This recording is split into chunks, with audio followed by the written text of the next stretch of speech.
지난주 수요일 금요일 저녁에 에스겔 37장을 묵상하면서 함께 큐티예배를 갖고 함께 나누는 시간을 가지면서 많은 축복이 되었습니다. 이 말씀은 제가 2013년에 한번 여러분들에게 전한 적이 있는데 횟수는 벌써 5년이라는 세월이 흘렀습니다.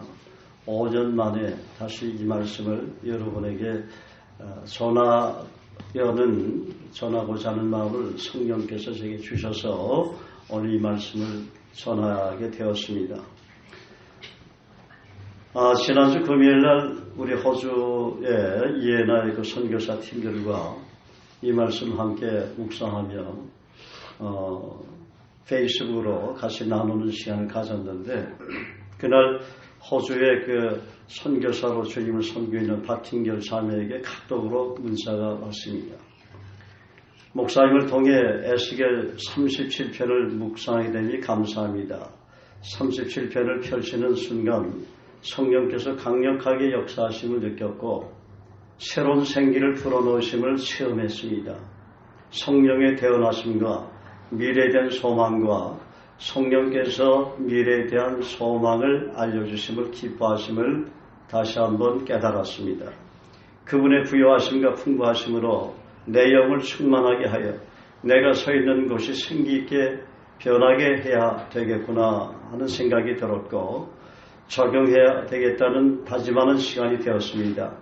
오늘 목사님이 저에게 직장에서 복음을 선포하고 전하라고 강조하셨는데 강력한 성령의 메시지를 느꼈습니다. 기도해 주셔서 감사합니다. 모두 평안한 밤 되세요. 샬롬. 이렇게 카톡으로 문자가 왔습니다. 여러분 본 분도 있죠. 에스겔 37장은 에스겔이 마른 뼈, 소생의 환상을 통한 이스라엘 회복에 대한 예언을 선포하고 있습니다.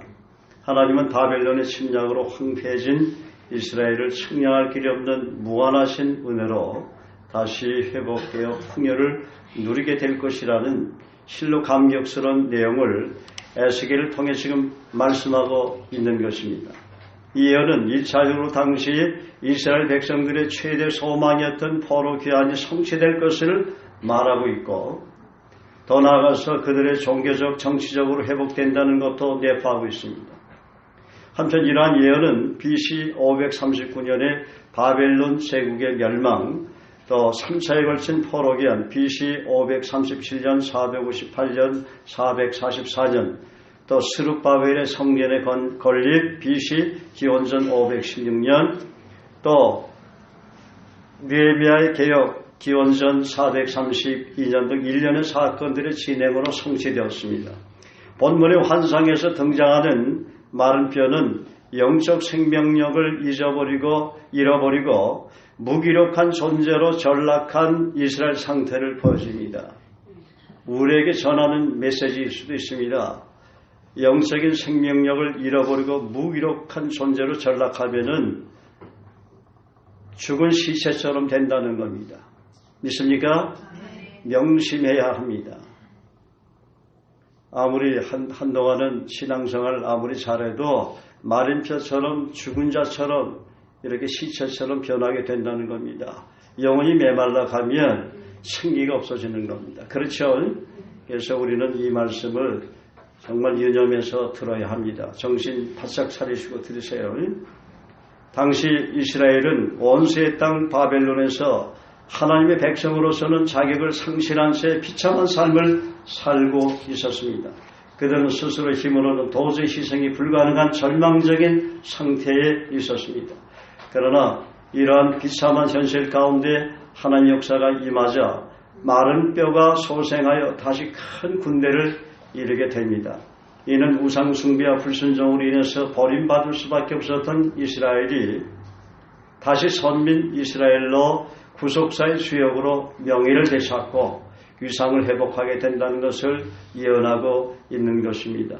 또 본문 가운데 게시된 내용 속에는 단순히 가시적인 역사 가운데 이루어진 이스라엘 회복뿐만이 아니라 더 나아가서는 메시아 예수 그리스도의 도래로 인한 구원 사역을 통해서 사단의 세력에 난무하는 이 세상의 모든 부정하고 굴곡된 역사를 바로잡고 하나님 나라의 완전한 회복이라는 실로 영광스러운 종말론적 미래를 예언한 것이기도 합니다. 그러므로 하나님의 백성들은 이 세상이 아무리 혼란스러울지라도 하나님께서 이 세상을 주관하시며 섭리하는 가운데 가장 선한 길로 인도하신다는 믿음을 결코 잃어버리지 말아야 할 것입니다. 하나님께서는 택한 백성들을 귀히 여기시고 하나님을 사랑하고 경외하는 자신의 자녀들에게는 궁극적인 승리를 확실히 보장하심을 믿습니다. 시편 23편 5절에 다윗은 말합니다. 주께서 내 원수의 목전에서 내게 상을 차려주시고 기름으로 내 머리에 부르셨으니 내 산이 넘치나이다. 내 평생의 선하심과 인자하심이 반드시 나를 따르리. 내가 여호와십에 영원히 살리로다. 요한일서 4장 4절은 또 말씀합니다. 자녀들아 너희는 하나님께 속하였고 또 그들을 이겼나니 이는 너희 안에 계시니가 세상에 있는 자보다 크심이라. 고린도후서 2장 14절 또한 말합니다. 항상 우리를 그리스도 안에서 이기게 하시고 우리로 말미암아 각 처에서 그리스도를 아는 냄새를 나타내신 하나님께 감사하노라. 오늘 본문 1절에 보면 1절 다 같이 다시 한번 읽겠습니다. 1절 시작. 여호와께서 거듭으로 내게 일하시고 그의 영화를 데리고 가서 소생이 가운데 두시는데 그의 뼈가 가득하더라. 아멘. 예. 여기서 권능에 해당하는 히브리어 야드는 본래 손을 뜻하는 단어입니다. 성경은 여호와의 권능을 여러 영역에서 하나님의 손, the hand of the Lord 이렇게 번역을 하고 있습니다. 성경에는 손이라는 글자를 찾아보면 손이라는 말이 굉장히 많이 나옵니다. 사실은 저도 예수를 안 믿을 때 제 안방에서 하나님의 손이 나타났어요. 큰 손이 나타나서 하늘에서 제 몸을 들어서 어떤 거룩한 장소로 옮기셨어요. 거기다 옮기니까 제가 빠져나올 수도 없더라고요. 통곡하며 내가 회개를 했어요. 하나님을 직접 만났죠. 그러니까 그날 저녁서부터 저는 성경을 들고 성경에 무슨 내용이 있는지도 모르고 제가 무슨 성경을 읽어봤겠습니까? 그거 가지고 전도하기 시작을 했어요. 그래서 전도는 누가 가르쳐서 줘서 전도를 하는 것이 아니라 여러분이 하나님을 정말 인격적으로 만나면 그날서부터 복음을 전하게 되어 있는 겁니다. 나의 신앙을 점검해 봐야 합니다. 왜 전도를 안 하느냐? 하나님 못 만났기 때문에 그래요. 어떤 땐 하다가 어떤 땐 안 하다가 뒤죽박죽 되는 거예요. 정말 살아계신 하나님 만나면 복음을 들고 복음을 전하지 아니할 수 없는 거예요. 왜냐하면 지옥이 있다는 걸 아니까. 수많은 영혼들이 지금 지옥에 가고 있지 않습니까? 하루에도 얼마나 많은 사람이 죽습니까? 근데 우리가 그들에게 가서 복음을 전하지 않으면 그들은 그리스도가 없는 상태에서 영원히 멸망의 형벌을 받을 수밖에 없다고 성경은 말하고 있는 거예요. 한 번 죽는 것은 사람에게 정하신 것이요 그 후로는 심판이 있으리. 히브리서 9장 27절을 말하고 있는 거예요. 그래서 여러분이 예수 믿었다면 가족들 가운데 예수 믿자는 금식하며 기도해야 돼요. 부모님과 형제들 예수 믿도록 금식하며 기도합니다. 믿습니까? 구약에는요, 내가 너 전도하지 않으면 핏값을 찾겠다고 그랬어요. 무서운 얘기 있어요. 여러분이 가족이 구원받아야 되잖아요. 부모님이 또 형제 자매들이 구원받아야 되지 않습니까? 가까운 친구들 구원받아야 되잖아요. 그거는 목숨 걸고 전도해야 되는 거예요. 목숨 걸고 그 영혼을 위해서 기도하고 목숨 걸고 가서 전도해야 되는 거예요. 그래 그 영혼들이 하나님의 생기를 내서 예수 영접하면 성령께서 마음에 들어오니까 생기가 들어가니까 살아나는 거죠. 저 또한 하나님의 생기가 들어오니까 성령께서 들어오니까 그때 제가 예수님이 창조주인 줄 알았어요. 메시아인 줄 알았다 그 말이에요. 1982년에 벌써 오래됐죠. 이제 1983년에 또 내가 하나님의 음성을 듣고 안방에서 또 만났어요. 그 시간은 굉장히 장엄한 시간이 하늘 문이 열리고 하늘에서 거룩한 음성이 비추고 거룩한 빛이 나에게 비치면서 33년 동안 내가 죄를 졌던 것을 하나님의 스크린을 내려서 보여주시는데 이쪽에는 33년이 흐르고 이쪽에는 2시간이 흘러요. 그 두 공간 속에 내가 있었어요. 그걸 어떻게 설명을 해야 합니까? 이제 예배드린 지 얼마 되지 않았어요. 그런데 이쪽에서 내가 33년을 지금 살고 있어요. 하나님은 그런 놀라우신 전능하신 분이더라고. 그래서 저는 지금 제 나이를 따지면 몇 년입니까? 98세 정도 됐네. 33년을 또 살았으니까 할렐루야. 모세보다 모세가 주님 만날 때보다는 나이가 많네요. 그죠? 여러분 이건 어떻게 내가 설명을 드려야 할지 몰라요. 하나님은 그런 분이다. 우리가 예수 믿는 거는 막연히 믿고 뭐 잘 먹고 잘 살고 출세하려고 믿는 거 아니에요. 그건 그냥 하나님 주시는 거야. 그냥 예수 믿는 사람에게는 하나님이 자녀에게 복 주는 거지 뭘 그래. 모세도 행복자라고 했는데 우리는 성령이 계신데 창조주가 우리 안에 있다 그 말이에요. 그럼 하나님 여러분에게 은혜와 복을 주지 않겠습니까? 하나님 사랑 섬기는 사람에겐 정성을 다해 섬기는 사람에겐 하나님의 은혜와 복을 주게 되어 있는 거예요. 그래서 너희는 먼저 뭐라 그랬어요? 그의 나라와 그의 일을 구하라. 그리하면 이 모든 것을 너에게 더하시라. 그래서 우리가 할 수 있는 건 나를 따라오너라. 내가 너희로 사람 낚는 어부가 되게 하리라. 사람 낚는 어부가 되려고 열심히 주님 따라오면 이 모든 것을 너에게 더하시라. 왜냐? 네가 그의 나라 그의 의를 먼저 구하는 삶을 사니까 내가 너에게 다 안 해주겠냐 그 말이에요. 하늘과 땅에 있는 모든 권세를 가지신 예수님이 다 안 해주겠느냐 그 말이에요. 그러니까 너희가 내 안에 거하고 내 말이 너희 안에 거하면 그 말은 네가 제자로 따르면 그 말이에요. 하나님 말씀이 우리 안에 거한다는 것을 말씀대로 산다는 거 아닙니까? 믿습니까? 할렐루야. 예. 그러니까 하나님께서 복을 주게 돼 있다 그 말이죠. 이걸 여러분 명심해서 믿어야 됩니다. 절대 사람도 환경을 바라보지 말아요. 거기에서 시험 들지 말고 하나님 의심하지도 말고 의심하는 것도 죄예요. 말씀 그대로 믿어야 되는 거예요. 그럼 믿으면 믿음대로 되는 것입니다. 그런 사람에게 내 믿음이 크도다. 백부장에게 내 믿음대로 되리라. 여자에게 내 믿음이 크도다. 여자의 내 믿음이 크도다. 그렇게 주님으로부터 칭찬을 받는 것입니다. 그러니까 우리가 제자로 따라야 되는 거예요. 한 번씩 우리 형제 자매들과 교제할 때 새로운 사람들이 와요.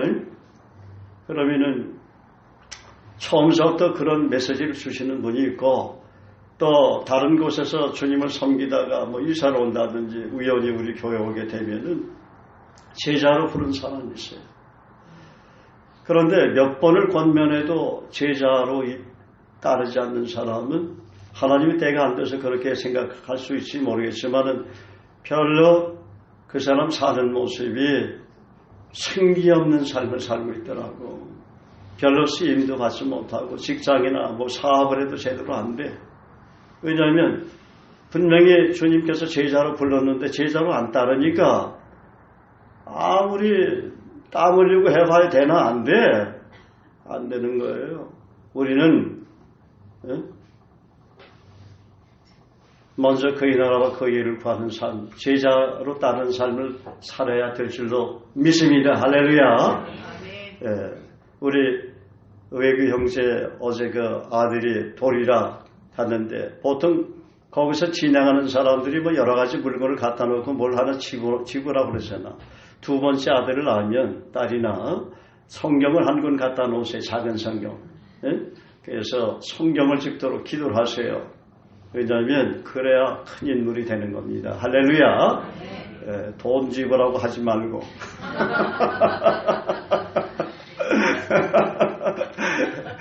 뭐 모르니까 그럴 수 있는데 난 돈 지불하고 그래서 깜짝 놀랐어.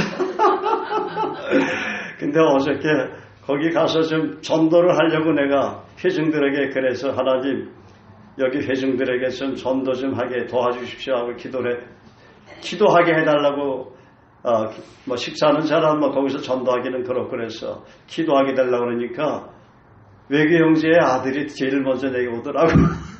걔가 주인공 아니야. 간절히 안수기도를 해줬지. 할렐루야.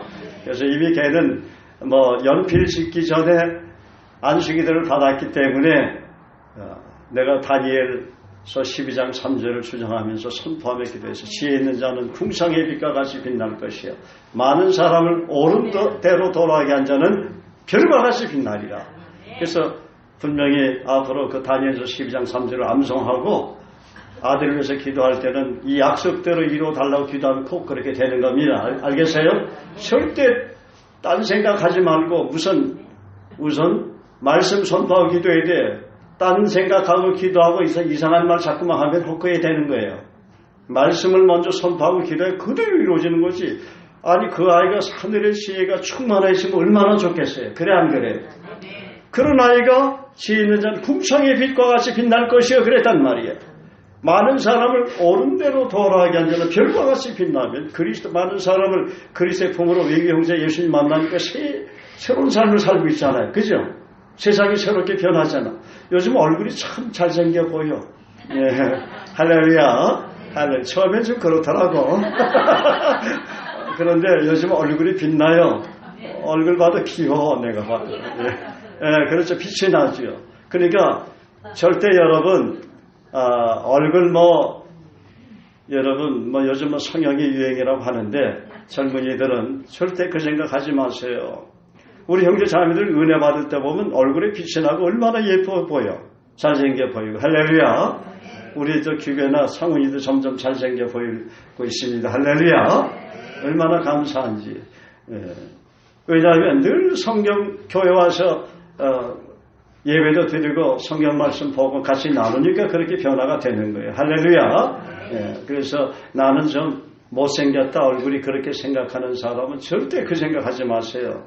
예배 정성을 다해서 드리고 성경 읽고 열심히 묵상하면 얼굴에 하나님이 성령을 해줘. 할렐루야. 여러분 하나님이 정말 성령해지는 걸 믿습니까? 믿어야 돼요. 믿어야 돼요. 나이가 70, 80 돼도 얼굴이 막 빛이 나면은 한 50대뿐이 안 보인단 말이야. 할렐루야. 믿습니까? 네. 그래서 우리가 성경을 열심히 읽고 쓰고 묵상하고 하나님의 음성을 들어야 됩니다. 할렐루야. 그래 얼굴도 잘생겨 보이고 얼굴도 예뻐지고 성령이 충만해서 원근 각지에서 남자들이 달려와서 제발 나하고 결혼해 달라고 그렇게 할 것임을 믿습니다. 할렐루야. 네. 우리 크리스찬에게는 이런 하나님 주신 강력한 그런 영적인 무기가 있다는 거예요. 그걸 믿어야 되는 것입니다. 경제적으로 힘들고 좀 어렵다고 절대 짜증내고 불평하고 내일 걱정하지 마세요. 할렐루야. 성경에 걱정하라고 그랬어요? 안 하라고 그랬어요? 너는 빚을 많이 졌으니까 오늘서부터 걱정하거라. 그런 말이 있어요? 없어요? 없잖아. 카드 빚을 너무 많이 졌으니까 오늘서부터 너 빚 갚지 않으면 너 부도날 거니까 오늘서부터 열심히 걱정해야 된다. 그런 말 없단 말이에요. 할렐루야. 그럴지라도 하나님 앞에 자백하고 회개하고 내가 돈을 관리 못했으면 회개하면 되는 거야. 그리고 다시 하나님 은혜를 베풀어 달라고 긍휼을 베풀어 달라고 그러면 자기 아들을 아끼지 아니하시고 모든 사람을 위하여 내어주시니까 어찌 그 아들과 함께 모든 것을 은사로 주지 아니하시겠느냐. 예수님 그 아들도 우리에게 줬는데 우리 죄 용서하고 구원하게 줬는데 너 몇 천만 원 되는 거 몇 백만 원 되는 빚 내가 못 갚아 주겠느냐 그 말이에요. 오늘 내가 빚을 위해서 간절히 기도하니까 그 말씀을 주시더라. 그래서 빚은 아직도 조금 있지만 다 갚아줄 줄 믿습니다. 할렐루야. 네. 그래서 그게 그때부터는 걱정이 안 되더라고요. 왜냐하면 내가 말씀을 받았으니까. 명확하게 받았어요. 간절히 기도를 했거든. 목사가 되니까 덕이 안 되잖아. 그러니까 하나님 앞에 기도를 하니까 하나님께서 그 말씀은 내 아들도 내가 너한테 줬는데 예수도 내가 너 구원하기 위해서 너 십자가에 못 박혀 죽게 했는데 3일 만에 부활하신 그 예수님이 네 빚 하나 못 갚아 주겠느냐 말이야. 그래서 너의 염려를 다 주께 맡겨버리라 하는 거예요. 그 말씀은 빚이 많아도 너의 염려를 다 하나님께 맡겨버리라 그 말이에요. 그렇게 적용할 수 있잖아요. 그러니까 절대 생활의 염려, 무엇을 입을까, 마실까, 먹을까 염려하지 마시기 바랍니다. 우리가 다 하나님 앞에 허물이 많고 연약해요. 비칠 수 있는 거야. 그렇잖아요. 또 되게 섬기다 보니까 빛도 지는 크리스찬들이 많잖아. 불쌍하니까. 자기 거 그냥 내주다 보니까 그게 빛이 되는 거야. 오늘 도와주다 보니까. 그런 빛 중심하는데 하나님 갚아주지 않겠습니까? 할렐루야. 절대 염려하지 마세요. 염려하지 마세요. 그렇다고 먹고 놀라고만 하는 게 아니잖아요. 열심히 근면하게 성실하게 일하고 하는 사업하면 되는 거지. 전임 사역자들 열심히 주님 섬기고 하면 하나님께서 그 빚을 다 갚아준단 말이에요. 우리는 성경을 보면 과부가 남편이 죽었잖아. 이렇게 빚을 많이 남기고 갔지만은 선지자 엘리사가 와서 축복했으니까 기름병이 그냥 말라지지 않냐고 그 파르니까 다 빚을 갚았다 그러잖아요. 내가 빚을 지고 죽어도 하나님께서 선지자를 보내가지고 그 빚을 갚아준다 그 말입니다. 할렐루야. 절대로 염려하지 마시기 바랍니다. 할렐루야. 그렇다고 또 속으로 남편이 먼저 죽겠네 또 절대 그런 생각 하지 말고 구약에 그 과부 여인이니까 그럴 때 자기에게 적용을 해가지고 저 꼴보기 싫은 예, 할렐루야. 자, 그래서 하나님의 손이 임했을 때 하나님의 권능이 임한다는 것이죠. 이어서 그의 영으로 나를 데리고 가서 하나님은 이때 초자연적인 역사를 일으켜서 에스겔의 육체가 아닌 영을 이끌어 환상의 배경이 되는 어떤 골짜기로 이동시키고 거기 뼈가 가득한 것을 보게 하셨습니다. 환상으로 본 이 뼈들은 여호와 신앙에 대한 회의로 영적 생명력을 잃어버린 당시 바벨론에 포로된 이스라엘을 상징하는 것입니다. 우리는 여기서 잠시 속도를 멈추고 신앙의 현주소를 돌아봐야 할 것입니다. 혹시 나 자신은 생명력을 잃어버린 말라빠진 뼈와 같은 무기력한 상태에 머물러 있지 않느냐? 그러나 하나님은 이런 뼈도 다시 소생시켜 그리스도 예수의 강한 군대로 만드심으로 구속사의 주역으로 얼마든지 업그레이드 하실 수 있는 전능하신 하나님이시라는 것을 믿고 바라볼 때 현신처럼 내게 다가올 줄 믿습니다. 2절에 보면 2절 다 같이 읽겠습니다. 다시 한번 시작. 나를 그 뼈 사방으로 지나가게 하시기로 본즉 그 골짜기 시민의 뼈가 심이 많고 하지 말랐더라. 하나님은 에스겔로 하여금 사방에 가득 널려있는 소생 불가능한 절망적인 상태에 있다는 것을 보게 하셨습니다. 그 장소는 이전에 하나님의 영광을 보았다는 곳이에요. 그런데 지금 에스겔은 처참하게 깔려있는 무서운 광경을 목격하야만 했습니다. 그곳에 널려있는 수많은 뼈들은 이미 죽은 지 오래된 시체의 뼈들이었어요. 생명력을 완전히 상실하여 소생할 가능성이 전혀 없는 뼈들입니다. 하나님이 에스겔의 눈을 열어 보여준 환상은 당시 이스라엘이 바벨론의 포로가 되어 미래에 대한 어떤 희망도 품을 수 없는 절망적인 상태를 상징하고 있는 것입니다. 오늘 여러분은 부족한 종이 전하는 말씀을 통해서 성령 하나님의 음성을 들어야 합니다. 이 말씀에서 여러분이 한 말씀만 들으면 레마 음성으로 들으면 여러분은 큰 은혜를 받게 되는 겁니다. 여러분의 문제가 다 해결되는 거예요. 할렐루야. 그래서 우리가 예배를 드릴 때 저를 보시고 다 고개 들고 나를 봐야 돼. 한 목사를 보는 게 아니에요. 여러분이 이곳에 주님이 임재하고 있어. 하나님이 강단에 하나님이 임재하시는 거예요. 이게 왜냐하면 이 시간 예배하는 시간입니다. 그래요. 나를 드러내고 높이려고 하는 게 절대 아니에요. 왜냐하면 내가 말씀을 전할 때 성령 하나님 음성을 여기서 많이 들어요. 나도 놀라잖아요. 내가 그런 간증 많이 하잖아요. 그래서 여러분이 오늘 말씀을 전할 때 하나님 음성 들으라는 거예요. 하나님 음성 들으면 여러분 영혼이 살게 되고 여러분 문제들이 해결이 되고 하나님께 귀하게 쓰임받는 것입니다. 할렐루야. 할렐루야. 할렐루야. 우리가 본문을 통해서 적용한다면 우리 민족을 향한 지구촌을 향한 교회를 향한 세를 행하시는 하나님 사역을 보여주신 것이죠.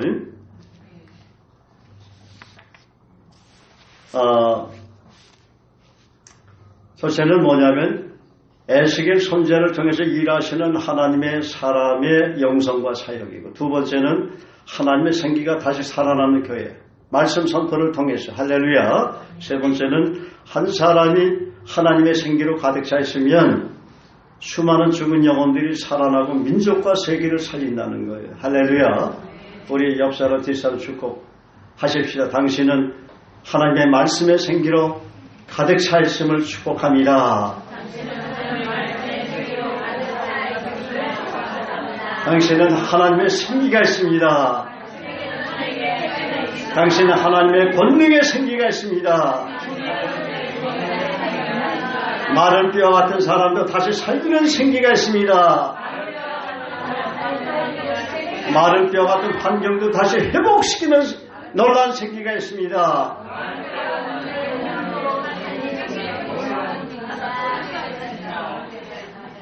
그래서 한 사람이 하나님의 생기로 가득 차 있으면 수많은 죽은 영혼들이 살아나고 민족과 세계가 사는 겁니다.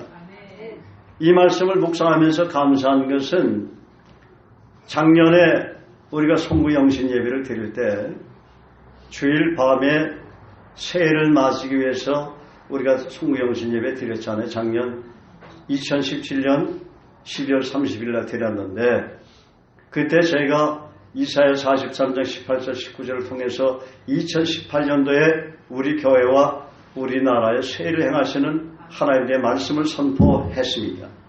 그리고 작년에 CTS와 극동방송에 새해 전할 말씀을 이미 녹화하고 녹음했을 때 올해 한국교회 우리 민족의 새해를 행하심으로 남북교류가 새롭게 일어나고 우리 민족이 열방의 제사장 나라로 귀하게 쓰임을 받게 되고 우리 대한민국도 이제 길이 더 활짝 열린다는 것을 선포를 했어요. 그렇죠? 그런데 올 초에 얼마 안 됐지만 평창올림픽을 통해서 그동안 2년이나 꽉 막혔던 남북이 만나 교류가 되고 있는 것에 대해서 세일을 행하신 하나님을 찬양합니다. 할렐루야. 우리가 그래서 성경의 어느 장, 챕터를 묵상할 때 개인에 대한 성령의 음성도 있고 때로는 국가와 세계를 향한 메시지도 있기 때문에 여러분이 그것을 위해서 미리 기도하고 큐티를 해야 되는 거예요. 자, 1절 다시 한번 읽겠습니다. 1절 시작.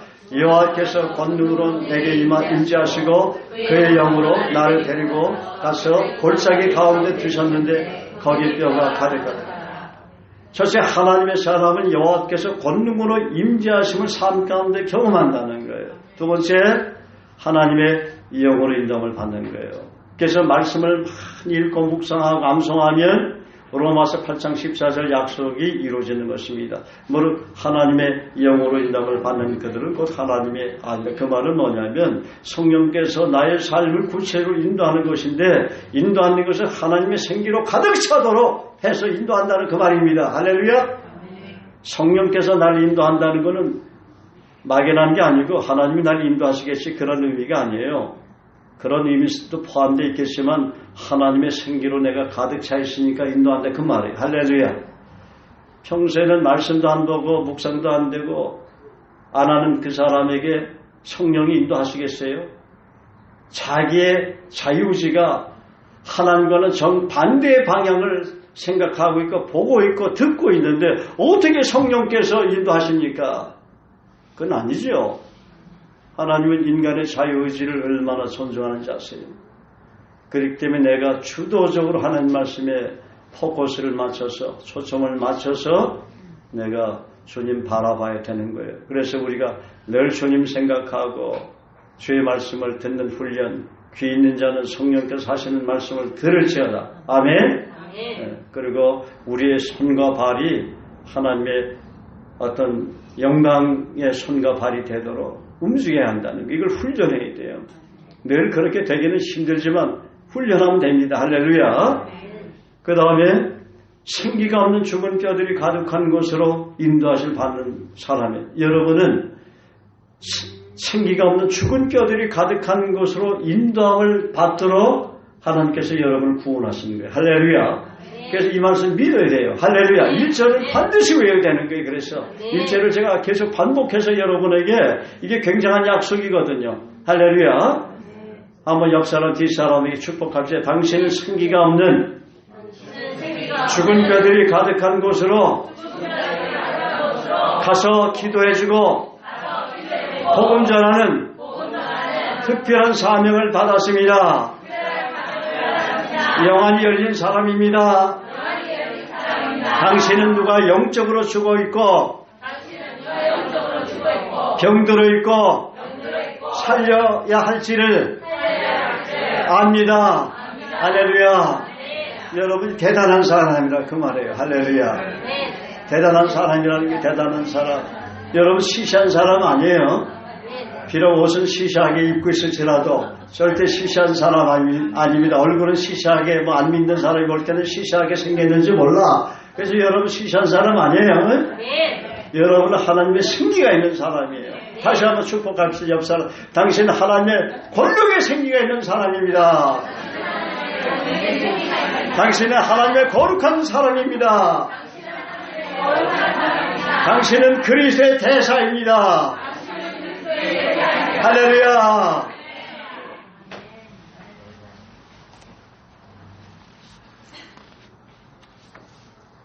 그래서 우리가 이제 그런 여호와의 권능의 생기를 마음껏 기도하면서 믿음으로 외치고 사용하려면 적어도 우리가 5가지 비전을 갖고 있어야 한다. 그 얘기를 내가 여러분들이 해드렸죠? 우리 전체 카톡에다 내가 띄웠는데 예수님이 마태복음 9장 36절 37에 보면 이런 말씀이 있습니다. 무리를 보시고 민망히 여기시니 이는 저희가 목자 없는 양과 같이 고생하며 유리합니다. 이에 제자들이 이르시되 추수할 것은 많되 일꾼은 적으니 이에 주인에게 청하여 추수할 일꾼을 보내주소 하라시니라. 여기 보면 마태복음 9장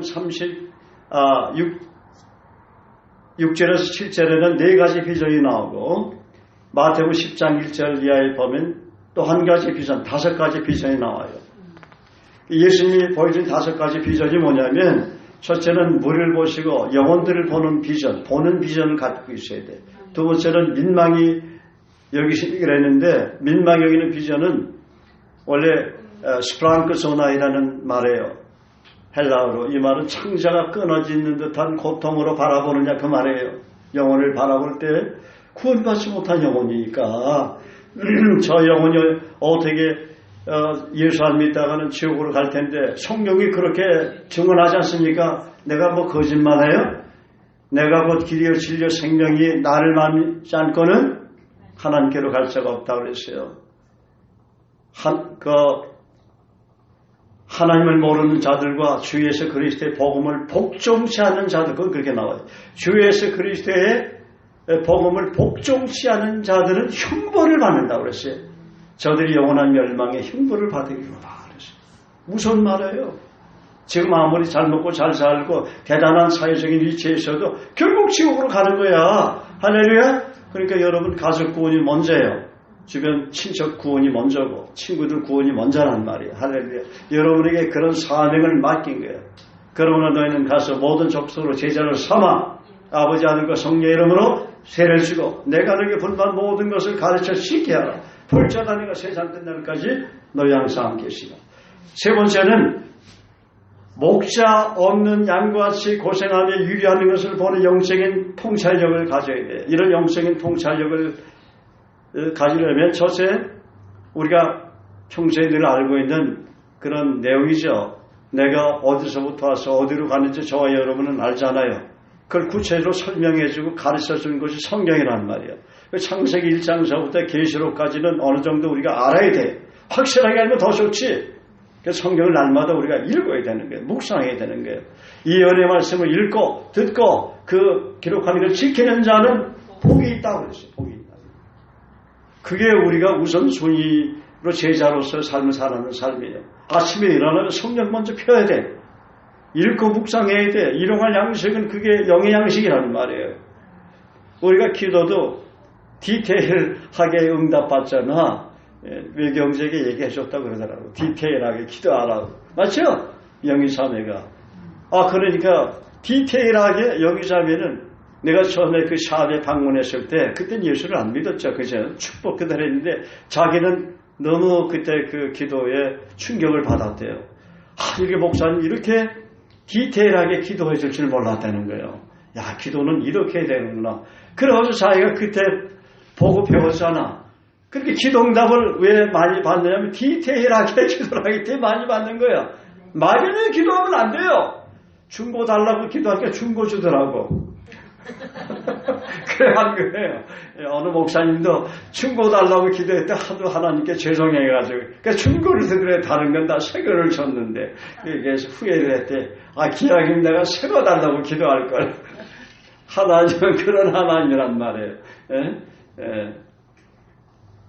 하나님은 속 좁은 분 아닙니다. 여러분이 이 세상에 있는 거 다 구해도 지구에 있는 거 아무것도 아니야. 수많은 별들, 지구보다 큰 별이 얼마나 많은데 우주에는 거리가 얼마나 여러분 1억 광년, 10억 광년, 100억 광년은 빛의 속도로 가도 못 가는 별이 있대잖아요. 대단한 분이에요. 아폴로 우주선을 탄 우주 비행사들이 한 얘기 우리가 기억나죠.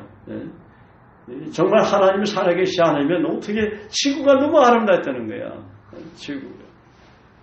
지구에 있는 거 다 여러분 가져도 하나님 앞선 게 아무것도 아니야. 그래서 내 입을 넓게 열라 내가 치우라 그렇게 얘기하는 거예요. 우리는 지구라는 조그만 인공위성을 타고 여행하는 거야. 우주여행을 하고 있어. 그것도 태양을 주변에 1년에 한 바퀴 도는 것뿐이 안 돼. 근데 요 조그만한 지구에서 서로 싸우고 전쟁을 하는 게 얼마나 속이 터지겠어 하나님. 저놈들은 그냥 조그만 지구에서 살면서도 서로 싸우고 손가락질하고 비판하고 말이야. 죽이고 말이야. 막 그런다고. 얼마나 신경질 나겠어요. 그래도 그 신경질을 일일이 내지 못하시고 사랑은 오래 참고 오냐고. 주님이 참으시니까 아직까지 지구가 멸망하지 않는 겁니다. 하나님이 여러분 나 개인만 하더라도 생각해 보세요. 여러분이 하나님 앞에 충성만 했습니까? 잘못한 거 있죠? 한 번뿐이 안 된다. 그런 사람은 신실한 사람인데 내가 보니까 그런 사람 한 사람도 없는 것 같아요. 자기만이 하는 죄에 있단 말이에요. 그렇죠? 그래도 하나님은 여러분 진노하지 않고 지금까지 살려준 거예요. 고린도 후서에 보면은 바울이 무슨 말을 해요? 계속 너 죄지면 내가 너 생명 데려간다. 할렐루야. 그 다음에 일꾼은 적으니 그랬어요. 일꾼은 적으니. 일꾼을 보는 비전이 이에 제자들이 그랬을 때 추수할 것은 많되 일꾼은 적으니. 일꾼이 너무 없어요. 복음 전하는 일꾼이 너무 없어요. 이 세상을 바라보면. 근데 어젯밤 꿈에는 우리 교회에 웬 젊은이들이 그렇게 많은지 모르겠어. 너무 신나더라고요. 내가 못 본 젊은이들이 굉장히 많더라고요. 젊은이들이 많이 올 것 같아요. 올해는. 할렐루야. 올해는 정말 210명을 영어문화권 70명에서 우리가 기도했죠. 일본 사람 70명 돌아오도록 기도하고 한국인들 충성된 하나님께서 이루어 주셨을 믿습니다. 요즘 페이스북으로 제가 평소 메시지를 영작으로 번역을 해가지고 띄우는데 그 영어문화권 필리핀 형제 자매들 그 외에 영어문화권에 있는 사람들이 저한테 연락을 와요. 미국 사람, 유럽에 있는 분들. 그래서 영작 메시지가 굉장히 중요하구나 하는 것을 다시 한번 제가 아주 그냥 경험하게 되는 거예요. 그래서 너무 신이 나는 거야. 요즘은 밤새도록 제가 영작하다가 메시지 그냥 영어 번역하다가 잠들 때가 많이 있어요. 왜냐하면 계속 뛰어야 될 거 아니야. 페이스북에 2,100 몇십 명 되는 형제자매들이 있는데 외국인들만. 그럼 그 형제자매들이 다 볼 거 아니에요. 또 개인적으로 나하고 서로 주고받고 연락하는 형제자매들이 있는데 외국인들이 있는데 그 메시지로 은혜를 받는 거죠. 내가 직접 가서 설교는 못할 망정 SNS를 통해서도 말씀을 전해야 되지 않습니까? 그래서 여러분 SNS를 많이 활용하시길 주의 이름으로 축복합니다. 카톡에도 계속해서 하나님 말씀을 그냥 선포해요. 뭐 좋은 글 없더라도 말씀만 그대로 선포하면 여기 뭐 에스겔서 37장 같은 거 그냥 신약성서나 서신서 하게 되면 그들이 그 말씀을 듣고 은혜를 받을 줄 믿습니다. 할렐루야, 할렐루야, 할렐루야. 다섯 번째는 마태복음 10장 1절 제자들을 둘씩 짜갈려 단기 선기를 주께서 보내시는 거예요. 제자들을 둘씩 짜갈려서 예수님의 선교하라 가라지 않습니까? 복음 전하라 가라지 않습니까? 그래서 일꾼은 적어도 5가지 비전을 갖고 있어야 된다 하는 게 3절에 주님은 에스겔에 말씀하십니다. 3절 다 같이 읽겠습니다. 시작. 그가 내게 이르시되 인자야 이 뼈들이 능히 살겠느냐 하시기로 내가 대답하되 주 여호와여 주께서 아시나이다. 에스겔은 답변하기를 인간의 능력으로는 도저히 불가능한 일이지만 하나님께서 긍휼히 여기신다면 충분히 다시 하실 수 있다는 말로 겸손히 대답합니다. 이윽고 주님께서 4절 이하에 말씀하십니다. 4절 다 같이 시작. 6절까지 시작. 또 내게 이르시되 너는 이 모든 뼈에게 대언하 이르기를 너희 마른 뼈들아 여호와의 말씀을 들을지어다. 주 여호와께서 이 뼈들에게 이같이 말씀하시기를 내가 생기를 너에게 들어가게 하리니 너희가 살아나리라. 너희의 힘줄을 들고 살을 입히고 가죽으로 덮고 너희 속에 생기를 넣으리니 너희가 살아나리라. 또 내가 여호와인 줄을 너희가 알리라 하셨다 하라. 할렐루야. 예수의 이름으로 제가 믿음으로 선포합니다. 우리 상훈이 내년에 경성대학교 신학과에 다시 들어갈 것 같아요. 그런 마음이 와요. 아, 지가 또 아멘 하네. 할렐루야. 우리 교회도 과거에 신학교를 다녔다고 그러더라고요. 교회도 그런 날이 곧 올 줄로 믿습니다. 할렐루야. 아멘. 아멘. 큰 소리로. 아멘. 그래. 신학교에 들어가는 것만 해도 두 형제는 축복이지 뭘 그래. 그렇잖아요. 거기서 배우면 또 뭐 배운다는 그 자체만 해도 축복이지 뭘. 이제 올해 하나님이 두 형제를 치료를 그냥 강력하게 빠르게 하실 거야. 오늘도 지금 치료되고 있어 지금. 미선이도 더 강력하게 치료가 될 거야. 또 미선이도 신학교 갈지도 모르잖아. 네. 할렐루야. 미선아 그렇잖아, 그지? 너도 갈 수도 있잖아 신학교, 그지? 전도자가 될 수도 있단 말이야 신학 공부하고, 그렇지? 하나님이 쓰시려면 쓰시는 거예요. 할렐루야. 야, 신학생들 3명 제자로 든 사람 행복하겠다.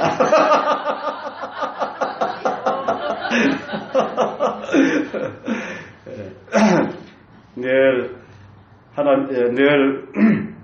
하여간 우리가 기도해줘야 돼. 할렐루야. 기도. 세 사람이 정말 올해 완전히 변화돼서 하나님께 귀하게 쓰임받는 귀한 종들이 되도록 기도하십시다. 할렐루야. 예. 자, 여기 보면 하나님은 에스겔에게 내가 내 여호와의 명령을 뼈들을 향하여 대언하라 말씀해요.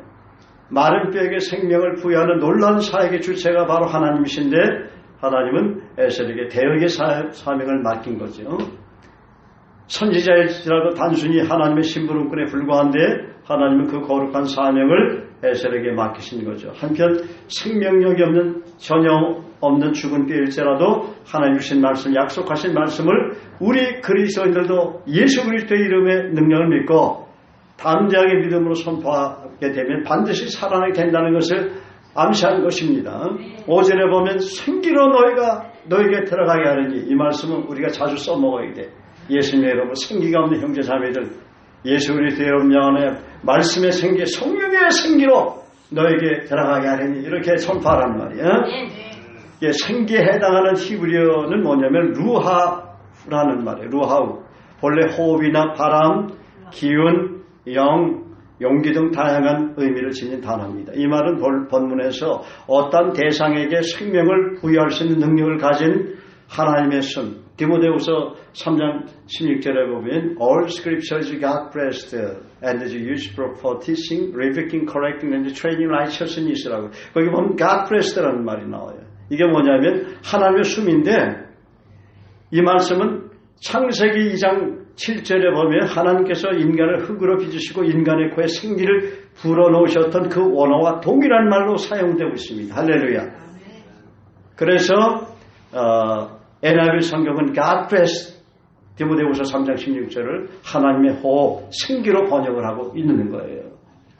그렇습니다. 모든 성경은 하나님의 감동으로 한 겁니다. 하나님의 호흡을 해낸 것입니다. 그래서 성경을 읽거나 깊이 묵상하다가 하나님의 감동이 우리 내면에 전달되고 하나님의 호흡, 하나님의 숨결을 깊이 우리가 느끼게 되는 겁니다.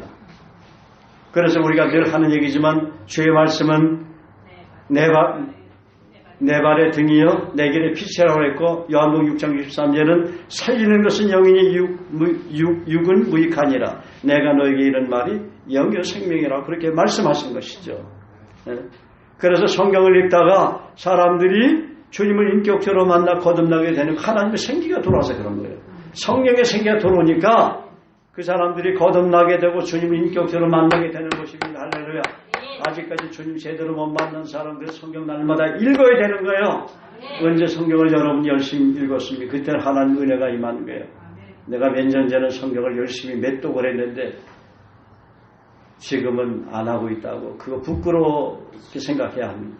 있습니까? 전에는 열심히 암송했는데 지금은 암송이 잘 안 돼. 부끄럽게 생각해야 되는 거예요. 초심 잊어버려서 그래. 항상 초심을 잃어버리면 안 돼. 크리스찬. 첫사랑을 잃어버리면 안 된다. 그 말이에요. 첫사랑 잃어버리면 부부싸움하고 그러잖아. 그래 안 그래요? 그렇잖아요. 다투는 일이 자꾸만 생긴다 그 말이야. 첫사랑 잃어버리기가 자기 영혼이 자꾸만 메말라 가니까 가정에서도 별로 좋은 일이 생기지 않고 직장에도 좋은 일이 안 생기는 거예요. 자꾸만 이상한 사건이 막 터져.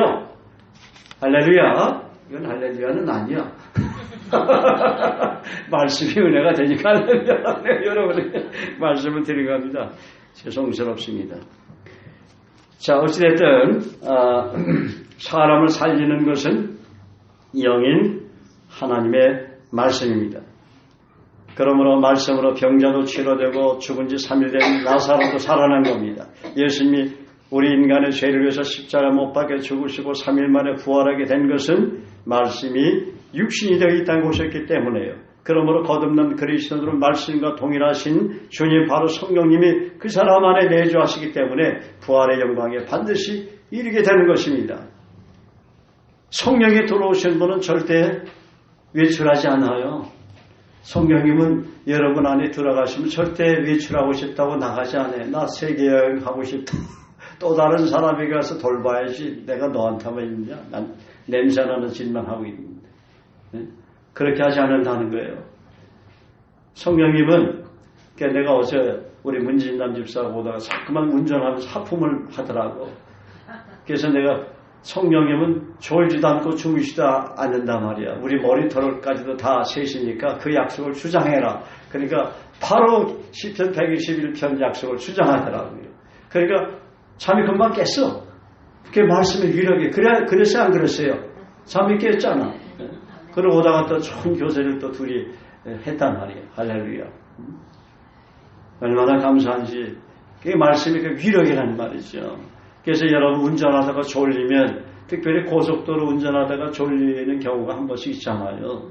그럴 때는 차를 옆에 두고 자는 게 제일 좋고 그렇지 않으면 그냥 담대하게 하나님은 졸지도 않고 주무시지 않는다고 그랬는데 예수 그리스도 이름으로 신영주에게 명하느니 너는 졸지도 말고 자지도 말지어다. 딱 이렇게 명령하면 성령께서 신영주 집사에게 졸지도 않고 정말 주무시지도 않게 한단 말이에요. 할렐루야. 자, 6절에 보면 에셀에게 대언하라고 말씀하셨죠. 6절 다 같이 읽읍시다. 시작. 너희의 심지를 두고 살을 입히고 가죽으로 덮고 너희 속에 생기를 넣으리니 너희가 살아나리라. 또 내가 여호와인지를 너희가 알리라 하셨다. 마른 뼈를 소생시키는 작업이 크게 두 단계로 구분되어 서술되고 있어요. 첫 단계는 힘줄과 살과 가죽, 즉 피부를 부여하며 외면적으로 사람의 형태를 갖추는 작업이며 둘째 단계는 생기를 불어넣어서 생명을 부여하는 작업입니다. 이러한 과정은 하나님께서 첫사람 아담을 창조하실 때 보여주셨던 과정과 매우 흡사합니다. 그러므로 우리는 이것을 보면서 아담이 범죄하기 전에 하나님만을 온전히 경외한 삶을 살았듯이 그리스도 안에서 새로운 피조물로 거듭나게 된 우리들 또한 하나님만을 경외하며 온전히 순종하는 삶을 살아야 한다는 것을 암시하는 성령님의 음성을 민감하게 들을 수 있어야 합니다. 내가 너희들을 그리스도를 통해 새롭게 거듭나게 하는 새 창조를 했는데 이제는 더 이상 죄에 끌려다지 말고 거룩한 새 창조의 주역들로서 이 세상을 변화시키는 빛의 증인들이 되거라. 그래야 세상이 너희들을 통해 내가 여호와인 줄을 알 것이 아니겠느냐. 7절에 에스겔은 하나님 명을 쫓아 태어납니다. 다 같이 7절 읽겠습니다. 시작. 이에 내가 명령을 따라 태어나니 태어날 때에 태어나라고 움직이며 이끌며 적뼈가 들어가며 요들이 소리가 되더라. 놀라운 일 아닙니까? 그러자 소리가 나고 뼈들이 움직이더니 이 뼈 저 뼈가 다다다다닥 들어맞아가지고 뼈들이 그냥 본래 자기 자리를 찾아갑니다. 또 그 뼈에 힘줄이 생기고 살이 오르고 그 위에 가죽이 덮여서 사람 모양을 만드는 게 뼈만 모였는데 할렐루야. 하나님의 생기를 대언을 에스겔 선자가 하니까 환상으로 보여주신 거예요. 네? 그러자 하나님은 에스겔에게 또다시 명하시며 또 내게 이르시되 인자야 너는 생기를 향하여 태어나라. 생기에게 태어나 이르기를 주 여호와께서 이같이 말씀하시기를 생기야 사방에서부터 와서 이 죽음을 당한 자에게 불어서 살아나게 하라 하셨다. 이에 내가 그 명령대로 태어나였더니 생기가 그들에게 들어가며 그들이고 살아나서 일어나서는 극히 큰 군대가 되더라. 그래. 에스겔이 첫 번째 하나님 말씀을 태어날 때는 수없이 널려있는 뼈들이 사방에 모여서 서로 붙어서 그 뼈에 힘줄이 생기고 살이 오르고 그 위에 가죽이 덮여 사람 모양을 갖췄지만 그 속에 생기가 없기 때문에 죽은 사람 같은 모습이라는 거예요. 우리 주변에 그런 사람 많잖아. 크리스찬도 그런 사람 많아요. 분명히 예수를 믿는데 생기가 없어. 민준이 나를 봐라. 고개 숙이지 말고 기도하고 있었니? 할렐루야. 우리 민준이는 하나님의 사람이 될 거예요. 민준이를 오늘 내가 새로운 이름을 지어주겠다. 사람이 이름이 굉장히 중요해요. 바울. 내가 예수의 이름으로 민준이의 이름을 바울처럼 정말 지식이 많고 똑똑하고 총명하고 이스라엘의 그 신학자인데 수많은 사람들에게 복음을 전한. 근데 바울이 참 그 얼굴이 별로 잘생기지 않았다는 얘기들이 많아요. 근데 민준이는 잘생겼는데 바울과 같은 사람이 될 줄은 믿습니다. 할렐루야. 할렐루야. 아멘. 아멘. 아멘. 또 한 번. 아멘. 큰 소리로. 아멘. 그래. 민준이는 바울과 같은 종이 될 줄 믿노라. 그때 그럴 때 이제 아멘 하는 거야. 그렇지?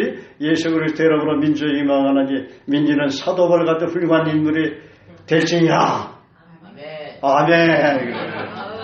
우리가 아멘을 많이 들어. 우리가 증인이 돼서 하나님의 증인이 됐고. 그러니까 바울과 같은 지도자가 되도록 여러분 기도해 줘야 돼요. 믿습니까? 오늘부터 기도 안 해주는 사람 내가 체크해 볼 거야. 할렐루야, 할렐루야. 예.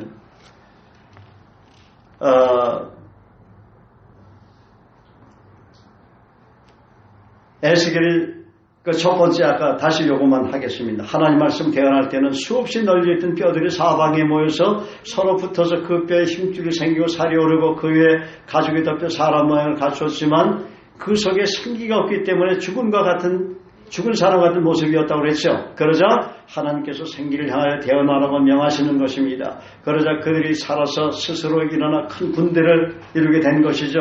그 생기는 하나님께서 사람을 창조하실 때 흙으로 빚으신 사람에게 직접 인간의 코에 숨을 불어넣으셨던 하나님 자신의 거룩한 생기였습니다.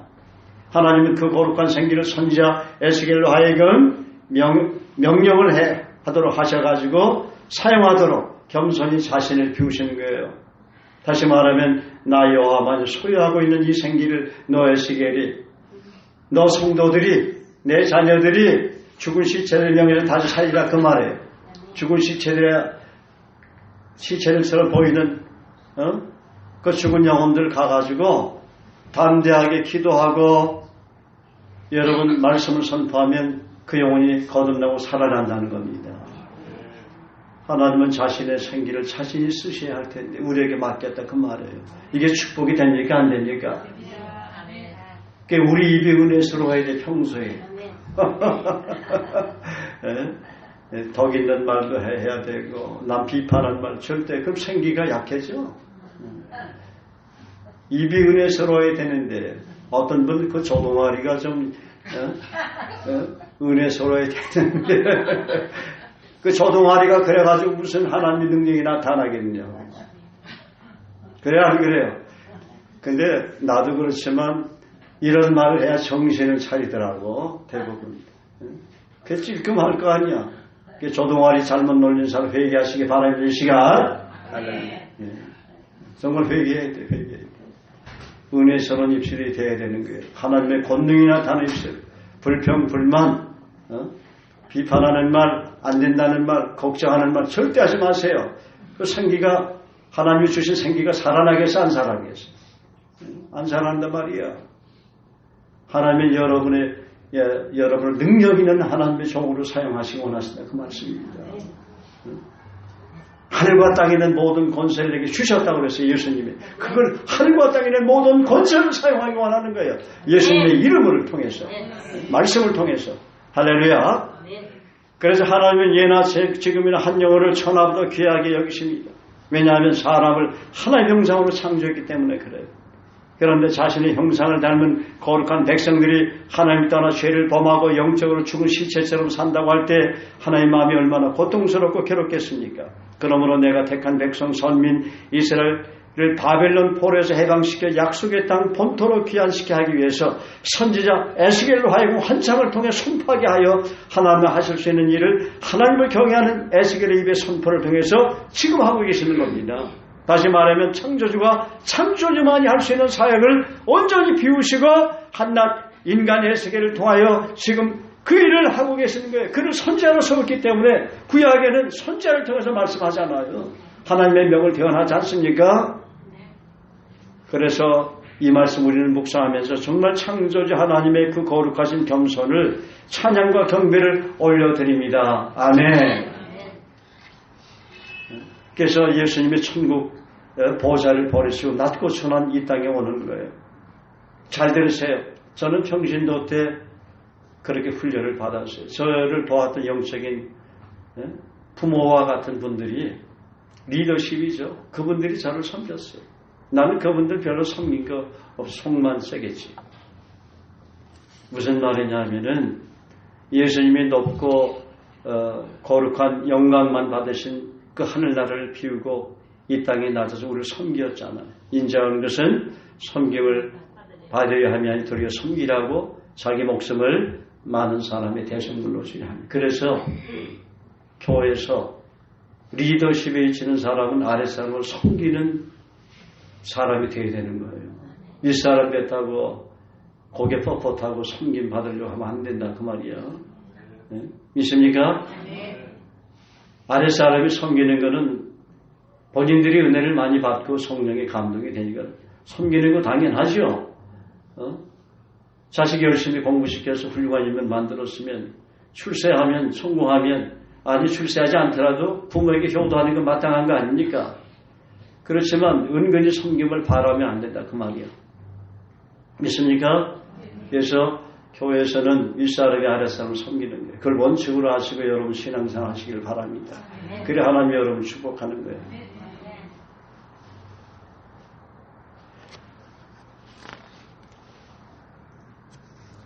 자, 그러면 우리가 제자로 주님 따를 때 그래서 하나님의 승기가 우리 안에 있기 때문에 마가복음 16장 17절 18절 말씀처럼 믿는 자들에게는 이런 표적이 따르리니 이는 내 이름으로 귀신을 쫓아내며 새 방언을 말하며 뱀을 씹으며 무슨 독을 마실지라도 해를 받지 아니하며 병든 자에게 손을 얹은즉 나리라 하는 거예요. 그렇습니다. 우리가 제자로 주님 따를 때 그래서 더러운 귀신을 쫓아내는 것이고 모든 병과 모든 약한 것을 고치는 권능을 주님으로부터 받게 되는 것입니다. 또한 그와 더불어 강양전 은사 온전한 선물을 위로부터 받게 된다고 야고보서 1장 17절을 말하고 있는 것입니다. 자, 다시 한번 복습하겠습니다. 3절 다 같이 읽겠습니다. 시작. 그가 내게 이르시되 인자 이 뼈들이 능히 살 수 있겠냐 하시기로 내가 대답하되 주여하여 주께서 하시니라. 자, 다시 한번 복습합니다. 하나님의 사람은 죽은 뼈들도 하나님의 생기로 다시 살아난다는 복음으로, 기도로 다시 살아난다는 믿음을 갖고 있어야 합니다. 말씀을 통한 성령의 권능으로 영혼이 다시 생기를 되찾고 살아날 수 있으며 죽은 나사로를 살리셨듯이 하나님 뜻이면 때로 죽은 자도 살리는 능력을 해야 하는 것을 말합니다. 해운대에서 한 번은 우리 형제 자매들하고 해물탕을 먹은 적이 있는데, 그때 힘결 자매도 있었고 우리 형제 자매들 해물탕 먹으러 갔는데, 항상은 아니지만 항상 저는 그런 기도를 해요. 형제들하고 식사를 하더라도 하나님, 오늘 하나님 말씀 주시면 정말 제가 깨닫지 못했던, 제가 평소에 고민했던 그 말씀을 풀어주시면 이 말씀이라도 우리 형제자매를 나눠줘야 되는데 하나님 도와달라고 간절히 기도를 했어요. 해물탕을 먹는 동안 하면서 이제 기도를 했는데, 내가 질문했어요. 하나님, 저도 좀 예수님처럼 죽은 자를 살려야 되지 않습니까? 그래서 나사로를 주님이 살리셨는데 저에게도 그런 능력이 임하겠습니까? 한번 질문을 해봤어요. 서너 번 질문을 하니까 그때 성령께서 제 안에서 말씀하시기를, 너도 그런 상황이 되면 죽은 나사로를 살리듯이 너도 그런 능력을 행하게 된다. 그렇게 말씀하시더라고요. 얼마나 마음이 깊은지. 한 번은 죽은 자를 뭔가 살릴 것 같아. 일부러 장례식장 내가 찾아다니면서 죽은 자 일어나라 하지 말고 그런 상황이 되면 너도 그런 능력을 내가 주겠다 그 말이에요.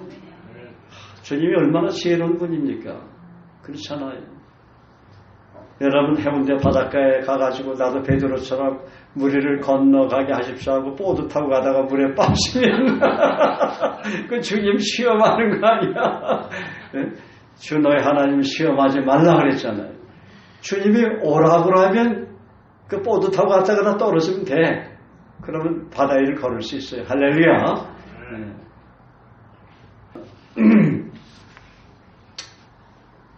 그래서 내게는 어떤 약속이 있는가? 그 약속을 통해서 지금까지 무엇을 어떻게 경험했는가? 자, 4절 우리 다 같이 읽겠습니다. 시작. 또 내게 이르시되 너는 이 모든 뼈에게 깨어나 이르기를 너희 말을 뼈들아 여호와의 말씀을 들을지어다. 에스겔 선지자를 통해서 일하시는 하나님의 사람이 영성과 사역을 말하는데, 하나님의 사람이 되려면 계시록 1장 3절 말씀처럼 말씀을 읽고 듣고 지키는데 충성된 사람이 돼야 되고, 그리고 말씀을 붙잡고 간절히 기도해야 됩니다. 그리고 마른 뼈들이 살아나게 하려면 여호와의 말씀을 들을지어다고 선포해야 되는 거예요. 예?